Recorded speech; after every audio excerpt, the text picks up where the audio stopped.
Halo sahabat belajar Les Pripa Nukleus. Kembali lagi bersama Bang Indra untuk membahas soal lanjutan TWK, tes wawasan kebangsaan di ujian CPNS. Jadi adik-adik ya, kali ini kita akan bahas topik Bhinneka Tunggal Ika. Jadi topik Bhinneka Tunggal Ika ini yang keluar adalah soal HOTS ya, High Order Thinking Skill, atau soal penalaran ya. Jadi untuk implementasi Bhinneka Tunggal Ika itu sudah keluar di ujian CPNS tahun-tahun lalu ya. Ini abang rangkum 2 soal dan kemudian nanti abang kasih soal prediksinya ya. Jadi adik-adik, di sini langsung kita lihat bagaimanakah cara menganalisis soal implementasi Bhinneka Tunggal Ika. Jadi awalnya atau sebelumnya, kalau muncul soal tentang Bhinneka Tunggal Ika, maka kita harus tahu dulu arti Bhinneka Tunggal Ika ya. Jadi Bhinneka Tunggal Ika itu adalah berbeda-beda tetapi tetap satu jua ya. Jadi di sini akan abang buat sebuah kata kunci untuk menganalisis ya soal-soal implementasi ya. Jadi di sini nanti kata kuncinya adalah persatuan dalam keberagaman ya. Nah, jadi ada banyak keberagaman di suatu negara kayak gitu ya. Nah, jadi ada suatu cara untuk mempersatukan keberagaman tadi. Kalau abang buat nanti dalam sebuah sketsa dia. Jadi ini keberagaman ya. Ini ada sebuah keberagaman, maka kita akan mempersatukan keberagaman itu. Ada sebuah persatuan gitu ya. Nah, jadi ada sebuah cara untuk mempersatukan keberagaman. Jenis-jenis keberagaman juga banyak. Ada keberagaman suku, agama, ras, golongan, keberagaman jenis kelamin, dan keberagaman lain. Maka kita harus lihat di dalam pilihan soal-soal tersebut ada nggak cara mempersatukan keberagaman tadi ya, gitu. Oke, mari kita lihat di soal nomor 1. Kita baca dulu ya. Bhinneka Tunggal Ika adalah semboyan negara kesatuan Republik Indonesia yang sejalan dengan pengamalan sila ketiga pada Pancasila ya, dihubungkan dengan Pancasila. Kemudian pengamalan semangat Bhinneka Tunggal Ika dalam kehidupan sehari-hari, kecuali sini abang garis bawahi kata kecuali ya, berarti yang bukan pengamalan kan gitu.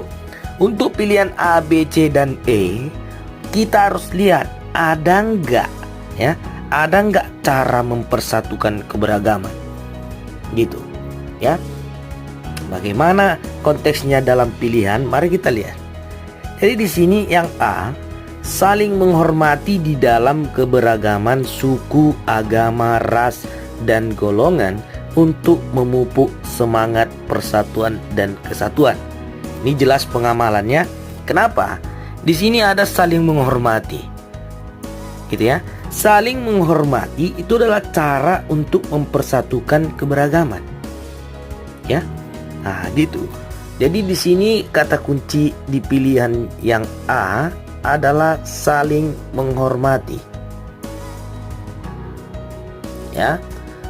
Saling menghormati adalah cara untuk mempersatukan keberagaman. Kalau kita saling menghormati antara suku, agama, ras, dan golongan, tidak akan ada konflik, malah semakin bersatu kan gitu. Makanya pilihan yang A ini adalah pengamalan semangat Bhinneka Tunggal Ika ya, gitu ya. Ada persatuan dalam keberagaman. Caranya dengan apa? Saling menghormati. Kemudian yang B, mari kita lihat kata kuncinya. Menjaga kerukunan di dalam keberagaman dengan membuat kegiatan-kegiatan di masyarakat yang mempertemukan keberagaman baik suku, agama, ras, dan golongan. Ada nggak cara mempersatukannya? Ada. Dengan menjaga kerukunan ini adalah cara untuk mempersatukan keberagaman. Ya, apalagi caranya dibuat? Ya, membuat kegiatan-kegiatan di masyarakat yang mempertemukan keberagaman. Kan gitu. Maka kata kuncinya adalah di sini menjaga, ya, menjaga kerukunan. Ya, menjaga kerukunan dengan kegiatan. Kan gitu. Jadi kegiatan dilakukan untuk menjaga kerukunan. Ya, itu. Apakah menjaga kerukunan dengan kegiatan itu mempersatukan keberagaman? Jelas. Ya, diundang misalnya suku A, diundang suku B, diundang agama A, agama B, golongan A, golongan B, kemudian dibuat satu kegiatan. Itu cara mempersatukan. Maka yang B benar. Gitu ya. Lanjut. Yang C, mari kita lihat apa kata kuncinya dalam mempersatukan. C, mewujudkan sikap gotong royong di berbagai bidang yang mempertemukan keberagaman suku, agama, ras, dan golongan. Jelas ya? Ini gotong royong, sikap gotong royong. Ini merupakan cara mempersatukan keberagaman. Kan gitu. Nah, di sini ada gotong royong. Ya. Kenapa abang bilang gotong royong adalah mempersatukan keberagaman? Dia gotong royong, dia akan undang. Tidak peduli dia suku, agama, ras, golongan apapun, pokoknya gotong royong dalam suatu daerah diundang semua orang. Kan gitu. Ada suku A, suku B, agama A, agama B, agama C, golongan A dan B. Diundang, ayo gotong royong. Mereka akan bersatu. Berarti adanya persatuan dalam keberagaman. Berarti yang C benar. Cukup jelas ya. Lanjut yang D. Saling tenggang rasa dan memegang teguh musyawarah untuk mufakat dalam menyikapi berbagai masalah yang melibatkan keberagaman suku, agama, ras, dan golongan. Apa kata kuncinya? Ada nggak mempersatukan di sini? Ada, jelas. Kalau kita tenggang rasa dan memegang teguh musyawarah, ini mempersatukan keberagaman. Kan gitu, tenggang rasa. Ya, ada misalnya suku A, suku B, agama A, ras B, golongan A dan B. Oh, ya kan gitu ya. Ada tenggang rasa. Misalnya dia lagi kemalangan, kita tenggang rasa. Kan gitu, ikut merasakan kedukaannya. Dan gitu. Kemudian dalam musyawarah diundang. Nggak masalah suku, agama, ras apapun. Yang penting kita undang dan memecahkan masalah tersebut. Maka di sini ya kata kuncinya adalah tenggang rasa. Gitu ya. Maka di sini tenggang rasa dan musyawarah. Jadi untuk musyawarah sini musyawarah. Ya, tenggang rasa dan musyawarah itu merupakan cara untuk meningkatkan persatuan dalam keberagaman. Jelas ya? Maka yang D benar. Berarti jawabannya adalah yang E ya. Tapi kita analisis dulu, kenapa yang E bukan merupakan pengamalan? Jelas. Coba kita lihat, mendapatkan hak sebagai anggota di masyarakat yang memiliki keberagaman suku, agama, ras, dan golongan. Lihat, ini hanya mendapatkan hak. Ya, negara menjamin hak anggota masyarakat. Ya, mendapatkan hak itu bukan cara untuk mempersatukan keberagaman. Nggak ada, kan gitu. Misalnya ini anggota masyarakat, ini hakmu ya, ini hakmu. Hak untuk hidup, hak untuk berserikat. nggak ada cara untuk mempersatukan keberagaman. Kan gitu ya. Berarti di sini kita buat kata kuncinya mendapatkan hak. Ini bukan cara untuk mempersatukan keberagaman. Karena mendapatkan hak adalah sebuah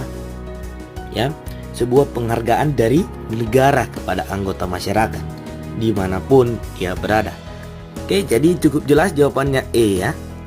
Oke, itu untuk soal nomor 1 udah kita lihat tadi. Kemudian mari kita lihat kata kunci, kita pahami kata kuncinya biar kita lanjut ke soal nomor 2 ya. Kita lanjutkan. Ingat kata kunci tadi ya, persatuan dalam keberagaman. Oke, mari kita lihat soal nomor 2 ya. Bhinneka Tunggal Ika, semboyan yang menegaskan keberagaman dalam kesatuan. Ini yang tadi ya, Bang bilang, menjadi pondasi bagi identitas nasional Indonesia. Namun, seiring waktu semangat ini mulai tergerus oleh berbagai penyimpangan yang mengancam keutuhan sosial dan persatuan bangsa. Penyimpangan terhadap nilai-nilai Bhinneka Tunggal Ika tidak hanya menimbulkan perpecahan, tetapi juga membahayakan stabilitas dan kemajuan negara. Oke, jelas ya. Di bawah ini yang bukan merupakan, dia bilang yang bukan merupakan penyimpangan terhadap nilai-nilai kebinekaan adalah yang bukan merupakan penyimpangan. Berarti kita cari yang sesuai ya. Kita cari yang sesuai dengan nilai-nilai kebinekaan tadi. Ya, gitu ya. Karena dibilang yang bukan merupakan penyimpangan. Ingat kata kunci tadi ya. Kata kunci Bhinneka Tunggal Ika adalah persatuan dalam keberagaman. Kalau tidak ada persatuan berarti penyimpangan. Gitu. Mari kita lihat pilihan yang A. Oke. Sini. Intoleransi terjadi. Las, ini ada intoleransi, tidak ada toleransi ya. Intoleransi terjadi ketika kelompok-kelompok masyarakat tidak lagi menerima perbedaan agama, suku, dan budaya, sehingga terjadilah gesekan yang berpotensi memicu konflik. Jelas ya, konflik ini akan menghancurkan persatuan ya. Intoleransi itu akan menghancurkan persatuan. Jelas. Maka di sini kata kuncinya adalah intoleransi. Kalau dia intoleransi, berarti itu bukan mempersatukan keberagaman, justru memecah belah. Berarti yang ini adalah penyimpangan. Kan gitu ya. Nah, ini salah. Dia bilang yang bukan. Ini penyimpangan. Gitu ya. Toleransi merupakan penyimpangan terhadap Bhinneka Tunggal Ika. Kemudian yang B, mari kita lihat. Diskriminasi berdasarkan suku, agama, ras, antar golongan atau SARA. Kemudian praktik diskriminasi ini masih banyak ditemukan dalam berbagai aspek kehidupan, mulai dari dunia kerja hingga layanan publik. Jelas. Di sini adanya diskriminasi. Kalau seseorang atau pemerintah mendiskriminasikan suku, agama, ras, dan antar golongan, maka akan muncullah konflik ya. Gitu ya. Kalau muncul konflik berarti tidak mempersatukan, malah menghancurkan gitu. Jadi diskriminasi ini adalah penyimpangan ya. Diskriminasi adalah penyimpangan terhadap nilai-nilai kebinekaan. Oke, lanjut kita lihat di sini yang nomor yang pilihan C. Politisasi identitas ya, yang digunakan sebagai alat untuk meraih kekuasaan politik dengan memecah belah bangsa. Ya, jadi politik identitas yang digunakan sebagai alat di sini jelas ya, memecah belah. Ini merupakan penyimpangan. Ya, kata kuncinya di sini adalah politik identitas.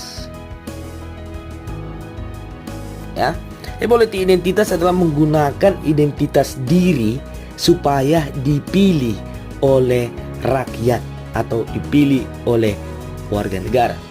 Dia menunjukkan identitas, bukan menunjukkan sebuah visi misi yang jelas.